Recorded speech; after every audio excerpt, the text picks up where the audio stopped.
Director general of civil aviation సోమవారం నూతన standard operating ప్రొసీజర్స్ను జారీ చేసింది.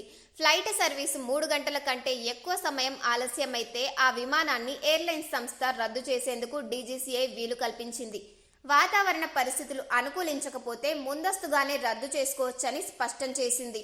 ఎయిర్పోర్టులో రద్దీ నియంత్రణ, ప్రయాణికులకు వీలైనంత అసౌకర్యాన్ని తగ్గించడమే లక్ష్యంగా డీజీసీఏ దీనిని రూపొందించింది.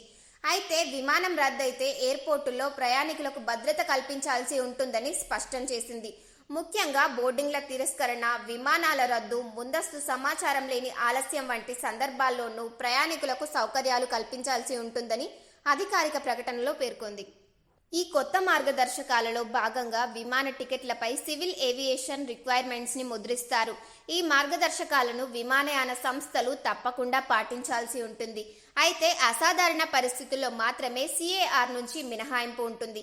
ఈ మధ్య పొగమంచు, ప్రతికూల వాతావరణ పరిస్థితుల ఆధారంగా విమాన సర్వీసుల్లో ఏర్పడిన అంతరాయాలకు సంబంధించిన ప్రయాణికుల నుంచి వరుస ఫిర్యాదులు అందిన నేపథ్యంలో డీజీసీఐ ఈ మార్గదర్శకాలను విడుదల చేసింది.